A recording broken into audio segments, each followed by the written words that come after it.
જો મિત્રો તમે પણ આવનારી પંચાયત વિભાગની ભરતીની તૈયારી કરતા હોય, જેમ કે તલાટી કમ મંત્રી છે, જુનિયર ક્લર્ક છે, અથવા તો કોઈ પણ પંચાયત વિભાગની તૈયારી કરતા હોય, તો સ્પેશિયલી તલાટી કમ મંત્રી અને એની જુનિયર ક્લર્ક માટેની નવી બેન્ચ સ્ટાર્ટ થઈ રહી છે. નિશ્ચય કરીને આ બેન્ચમાં તમે જોઈન કરી શકો છો અને અત્યારથી તમારી તૈયારીની શરૂઆત કરી શકો છો. અને આપણો રેફરલ કોડમાં આપણો DD10 કોડ યુઝ કરવાનો છે, જેથી કરીને તમને 10% ડિસ્કાઉન્ટ પણ મળે છે. અને જે લોકો GPSCની તૈયારી કરવા માંગતા હોય, તો GPSCની DYSO ડીવાય મામલતદાર અને STIની નવી બેન્ચ સ્ટાર્ટ થઈ રહી છે, જે બેન્ચનું નામ છે સાર્થક. તો એ પણ 9 માર્ચથી આ બેન્ચ સ્ટાર્ટ થઈ રહી છે. તો લિંક તમને ડિસ્ક્રિપ્શનમાં આપેલી છે, ત્યાંથી તમે જે કહેવાય કે બેચમાં જોડાઈ શકો છો અને આપણો DD10 કોડ યુઝ કરવાનો છે, તમને જે ડિસ્કાઉન્ટ પણ મળી જશે. ઓકે.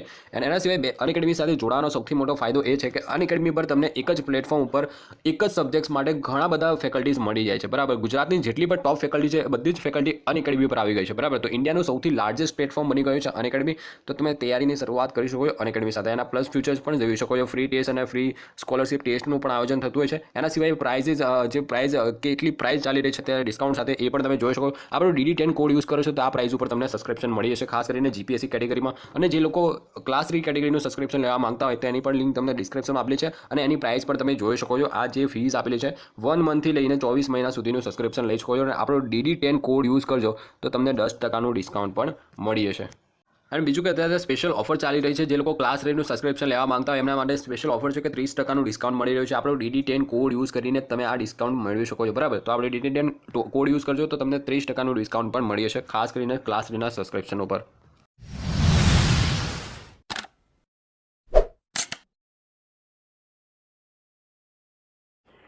નમસ્કાર મિત્રો, મારી યુટ્યુબ ચેનલ ગુજરાત સ્ટડીઝમાં ફરી એકના વિડીયોમાં આપનું હાર્દિક સ્વાગત કરું છું. તો મિત્રો, આજના વિડીયોમાં આપણે વાત કરીશું કે ગુજરાતી ભાષા અને ગુજરાતી વ્યાકરણની તૈયારી કેવી રીતે કરવી જોઈએ, ક્યાંથી કરવી જોઈએ અને કેવી રીતે સ્ટાર્ટ કરવું જોઈએ ગુજરાતી ભાષા અને ગુજરાતી વ્યાકરણ માટે.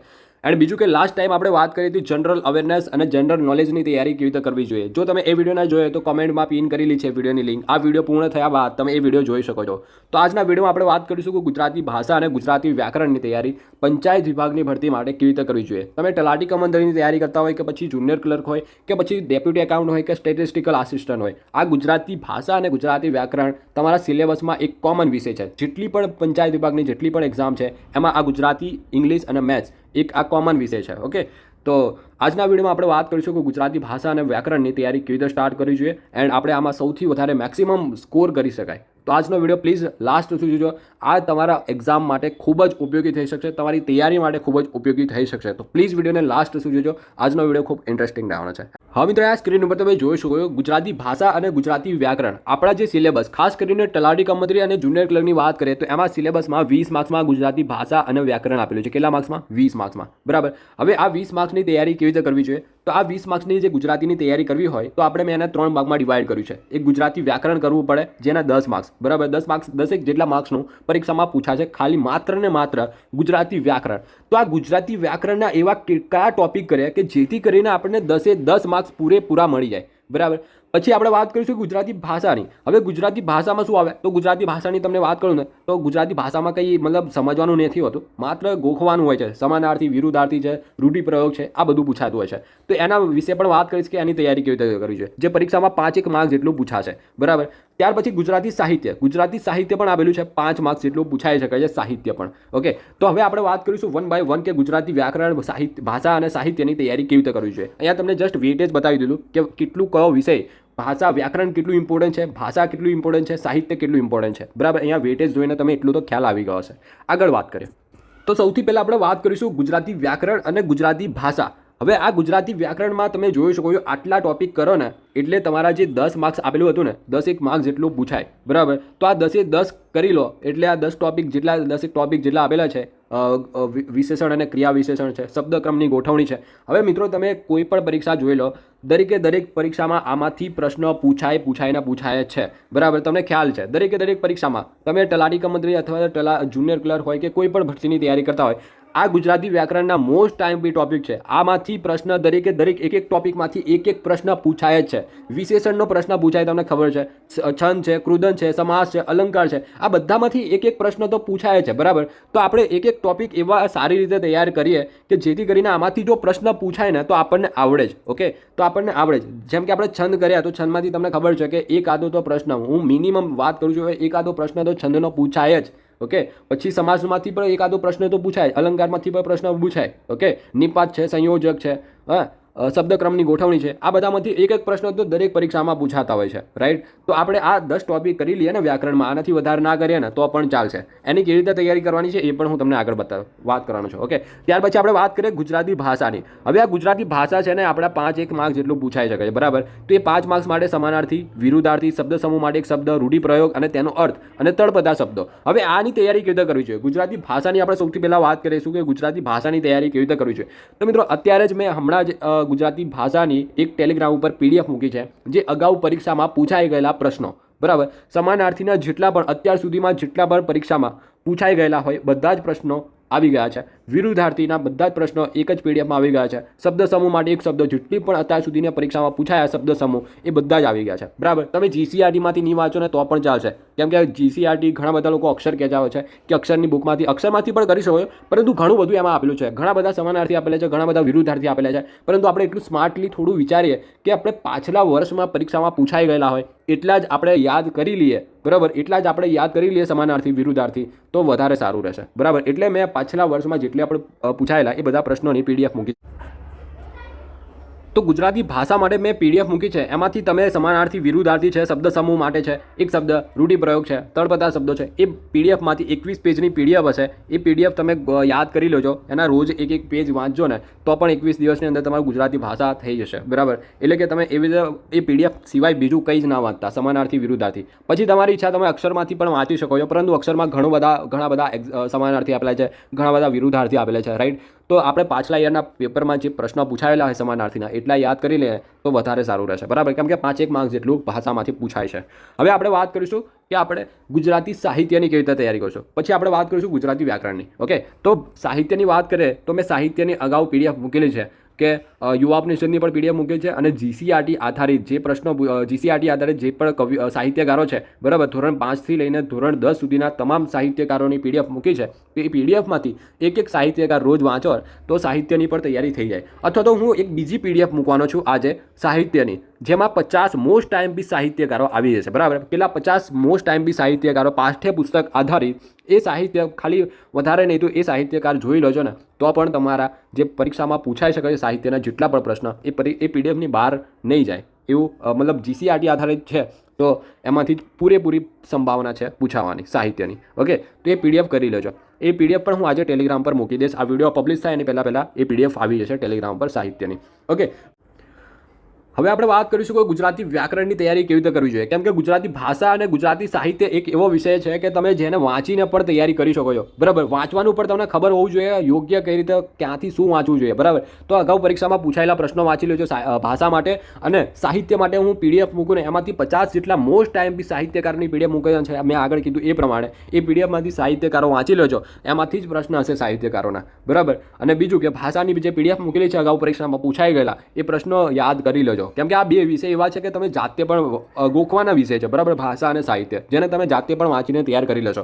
પરંતુ જ્યારે વાત આવે ગુજરાતી વ્યાકરણ, અંગ્રેજી અને મેથ્સ, તો એને આપણે જાતે શીખીએ તો વધારે સમય લાગી શકે છે, બરાબર. પરંતુ આપણે કોઈ આપણને શીખવાડે, કોઈ સરના દ્વારા શીખીએ, કોઈ પણ મિત્રના દ્વારા શીખીએ તો આપણને જલ્દી યાદ રહે, બરાબર. જો તમે અત્યાર સુધી ક્યારે પણ તૈયારી ના કરી હોય ગુજરાતી વ્યાકરણની, તો હું સ્વેચ્છાએ તમને કહું છું કે તમારે કોઈ પણ અત્યારે 2 કે 3 મહિનાનું સબસ્ક્રિપ્શન લઈ લેવું જોઈએ. અનએકેડમી અત્યારે 3 મહિનાનું અફોર્ડેબલ પ્રાઇસમાં તમને આપે છે. અત્યારની જેટલી પણ ઓનલાઈન એપ્લિકેશન છે એની કમ્પેરમાં અનએકેડમી તમને ઓછા દરે તમને મળી જાય છે, બરાબર. તો આપણે 2-3 મહિનાની તૈયારી કરવાની છે, તો ગુજરાતી વ્યાકરણના આ 10 ટોપિક કરવાના રહેશે, બરાબર. તો આ 10 ટોપિકની તૈયારી આપણે કેવી રીતે કરવી જોઈએ? તો આપણને આ 10 કેમ કે આ 10 ટોપિક એવા છે, મોસ્ટ IMP ટોપિક છે, કેમ કે આમાંથી દરેક ટોપિકમાંથી એક પ્રશ્ન હશે. જેમ કે ગુજરાતી વિશેષણ છે, તો વિશેષણ નહીં તો ક્રિયા વિશેષણ, આ બંનેમાંથી એકાદો પ્રશ્ન હશે. શબ્દક્રમની ગોઠવણી, આમાંથી એકાદો પ્રશ્ન પૂછાય છે હરેક પરીક્ષામાં. જોડણી, સંધિ, આમાંથી એકાદો પ્રશ્ન પૂછાય છે. અલંકાર છે, છંદ છે, કૃદંત છે, આ એવા ટોપિક મૂક્યા છે કે જે મોસ્ટ IMP છે. આમાંથી પ્રશ્ન પૂછાય. તો આપણે આ 10 ટોપિક કરી લઈએ તો આપણે 10 માર્ક્સ આવી જાય કે ના આવી જાય? આપણે આ 10 ટોપિક કરી લઈએ તો આપણને 10 માર્ક્સ આવી જાય કે ના આવી જાય, બરાબર. કેમ કે દરેકમાંથી એક પ્રશ્ન તો પૂછાવાનો જ છે. તો આપણે આ પહેલા 10 ટોપિક ગુજરાતી વ્યાકરણમાં કરી લેવા જોઈએ, જેથી કરીને આપણો 10 માર્ક્સ તો કવર થઈ જાય, બરાબર. એન્ડ બીજું એન્ડ બીજું કે આપણે આ દરેકે દરેક ટોપિકને એવી રીતે તૈયાર કરીશું કે જેથી કરીને આમાંથી એક આદો પણ પ્રશ્ન પૂછાય ને તો મને આવડવો જ જોઈએ, બરાબર. એકથી વધારે પ્રશ્ન પૂછાશે તો વધારે સારું છે, બરાબર. એવી રીતે આપણે તૈયાર કરવાની છે. જેમ કે તમે છંદ તૈયાર કરો છો તો છંદને એવી રીતે તૈયાર કરવાના છે કે મને આમાંથી એક આદો પણ પ્રશ્ન પૂછાય ને તો એ આવડવું જ જોઈએ. પછી તમે આટલા ઓછા ટોપિક કરો ને એમાં પણ તમે ભાઈ કન્ફ્યુઝન થાય કે સારું છંદનો પ્રશ્ન પૂછાઈ ગયો, બરાબર, અને એમાં પણ તમે ભાઈ કન્ફ્યુઝન કરો બી આવશે કે સી આવશે, બી આવશે કે સી આવશે, તો એ પછી ના ચાલે, બરાબર. આ 10 ટોપ કહેવાનો મતલબ એટલો છે કે 10 ટોપિક આવે છે તો એવા સારી રીતે તૈયાર કરો કે જેથી કરીને આમાંથી પ્રશ્ન પૂછાય ને તો મને આવડે છે. જો ગુજરાતી વ્યાકરણ એક તમારો ચિંતાનો વિષય હોય ને તો હું તમને એક મિત્ર તરીકે સાચી સલાહ આપું ને તો તમારે કોઈ પણ એપ્લિકેશન, કોઈ પણ ઓનલાઈન એપ્લિકેશનનું 3 વધારે નહીં 3 મહિના જેટલું સબસ્ક્રિપ્શન લઈ લો. કેમ કે આની એક્ઝામ છે ને તલાટી જુનિયર ક્લર્કની એક્ઝામ, એ જૂન મહિનામાં જ એક્ઝામ હશે, બરાબર. મે પહેલાં કોઈ જ પોસિબિલિટી નથી કે મે મહિનામાં એક્ઝામ આવી શકે. જૂનના ફર્સ્ટ વીકમાં મે બી એક્ઝામ હોઈ શકે, પરંતુ હજુ એક્ઝામ ડેટ ડિક્લેર નથી થઈ એટલે હું તમને એક્ઝામ ડેટ ના કહી શકું. પરંતુ મોસ્ટલી ખાસ કરીને જે સંભાવના છે એ જૂન મહિનામાં છે કે જૂનમાં તલાટી અને જુનિયર ક્લર્કની એક્ઝામ આવી શકે છે. તો હજુ તમારી પાસે સમય છે, તમે ખોટો સમય ના બગાડતા તૈયારીની શરૂઆત કરવા જ માંગો છો તો ખૂબ સારી એવી તૈયારી કરી લો, બરાબર. એન્ડ બીજું કે ગુજરાતી ભાષા અને ગુજરાતી સાહિત્ય મેં અગાઉ કીધું એ પ્રમાણે કે મેં કે જે પીડીએફ મૂકેલી છે ટેલિગ્રામ પર, એ પીડીએફ તમને ખરેખર ખૂબ જ ઉપયોગી થશે, બરાબર. ભાષા માટે તમે વધારે ના કરો, એ પીડીએફમાંથી અગાઉ પરીક્ષામાં પૂછાઈ ગયેલા પ્રશ્નોની જે પીડીએફ મૂકેલી છે એ પ્રશ્નો યાદ કરી લેજો. અને સાહિત્યની વાત કરું તો સાહિત્યની 50 મોસ્ટ આઈએમપી સાહિત્યકારો એની પણ પીડીએફ અત્યારે આવી છે, તો એ સાહિત્યકારની એ પીડીએફમાંથી કરજો જેથી કરીને સાહિત્યનો એક પણ પ્રશ્ન પૂછાય. સાહિત્ય વધારે વેટેજ નથી, 5 માર્ક્સ 5 એક 10 જેટલા માર્ક્સ, વધારે 10 માર્ક્સમાં પૂછાઈ શકે છે, પરંતુ એ 50 મોસ્ટ આઈએમપી સાહિત્યકારની બહાર ક્યાંય નહીં જાય. કેમ કે જે સોર્સમાંથી જે પીડીએફ બનાવવામાં આવેલી છે એ જીસીઆરટી આધારિત છે, પાઠ્યપુસ્તક આધારિત સાહિત્યકારો છે, ઓકે. તો એ તમને ઘણી ઉપયોગી થશે, પરીક્ષાલક્ષી છે. એન્ડ બીજું કે વાત કરીએ કે ગુજરાતી વ્યાકરણની, કે ગુજરાતી વ્યાકરણ આપણા માટે એક ચિંતાનો વિષય ગણી શકાય. કેમ કે ગુજરાતી વ્યાકરણને આપણને ના ફાવતું હોય તો એને આપણે શીખવો પડે અને શીખવાડવાવાળું કોઈ હોવું જોઈએ, બરાબર. અને જો તમને અગાઉ રિવિઝન થઈ ગયેલું હોય સાહિત્યકારનું તો કોઈ વાંધો જ નથી, બરાબર. મેં કીધું એ 10 ટોપિકને રિવિઝન કરી લેજો તો તમારું સાહિત્યકારનું પોલિશ થઈ જશે, મતલબ ખૂબ સારું એવું તૈયાર રિવિઝન થઈ જશે ટૂંક સમયની અંદર, બરાબર. જે લોકો અત્યારે ફર્સ્ટ ટાઈમ તૈયારી કરી રહ્યા છે તો એમને એક જ વાત કીધી કે તમારે ગુજરાતી વ્યાકરણને કોઈ તમને ના ફાવે તો કોઈ દ્વારા શીખો, બરાબર. તમને કોઈ મિત્ર દ્વારા શીખો, કોઈ પણ દ્વારા શીખી શકો છો. એન્ડ બીજું કે મેં તમને કીધું એ પ્રમાણે કે ગુજરાતી વ્યાકરણની અને ભાષા અને સાહિત્યની તમારે આવી રીતે તૈયારી કરશો તો તમે ગુજરાતી વ્યાકરણ જે 20 માર્ક્સનું છે એમાં મેક્સિમમ વધારેમાં વધારે સ્કોર કરી શકશો. અને આને જ આપણે સ્માર્ટ વર્ક કહેવાય. આવી રીતે તૈયારી કરીએ ને એને સ્માર્ટ વર્ક કહેવાય, બરાબર. કેમ કે ગુજરાતી ભાષાની લોકો કેવી રીતે તૈયારી કરતા હશે તો જેટલા પણ સાહિત્યકારો છે, પાઠ્યપુસ્તક ભાષામાં જેટલા પણ સમાનાર્થી છે, વિરુદ્ધાર્થી છે, શબ્દ પ્રયોગ છે, રૂઢિપ્રયોગ છે, બધા વાંચતા હશે, બરાબર. પરંતુ આપણે સ્માર્ટલી વિચારે કે અગાઉ પરીક્ષામાં પૂછાઈ ગયેલા પ્રશ્નો જ કરી લઈએ તો પણ ઇનફ રહેશે. સાહિત્યની વાત કરી લીધી, સાહિત્યમાં પણ એવા મોસ્ટ આઈએમપી સાહિત્યકાર વાંચી લઈએ કે જેનાથી કરીને મોસ્ટ પ્રશ્ન પૂછવાની પૂરી સંભાવના હોય. એવી જ રીતે વ્યાકરણની પણ મેં આપણે વાત કરી લીધી કે વ્યાકરણમાં પણ મોસ્ટ આઈએમપી 10 ટોપિક જેમાંથી પ્રશ્ન પૂછાય એ પહેલાં કરવા ખૂબ સારા, બરાબર. તો આવી રીતે સ્માર્ટલી તૈયારી કરશો તો તમે ગુજરાતી વ્યાકરણમાં 20 માર્ક્સનું છે તો એમાં મેક્સિમમ સ્કોર કરી શકશો, ઓકે. તો આવી રીતે તૈયારી કરજો. બીજું કે મેં તમને જણાવી દીધું કે તમારે દરેકે દરેક ટોપિકને કેવી રીતે તૈયાર કરવાનો છે. બાકી હવે તમારે વિચારવાનું છે કે ગુજરાતી વ્યાકરણનું હું કેવી રીતે તૈયારી કરું. બાકી અમે સાહિત્ય, ભાષા અને સાહિત્ય તો હું તમને કરાવી દઈશ, જે પીડીએફ આવેલી છે એમાંથી કરશો તો તમારું ભાષા અને સાહિત્યમાં કોઈ ચિંતા કરવાની જરૂર નથી. પરંતુ વ્યાકરણમાં તમને કહી દઉં કે તમે ના ફાવે તો કોઈ દ્વારા શીખી લેજો. કેમ કે વ્યાકરણ મોસ્ટ આઈએમપી 10 ટોપિક છે, એનો એક પણ માર્ક્સ ના જવો જોઈએ, બરાબર.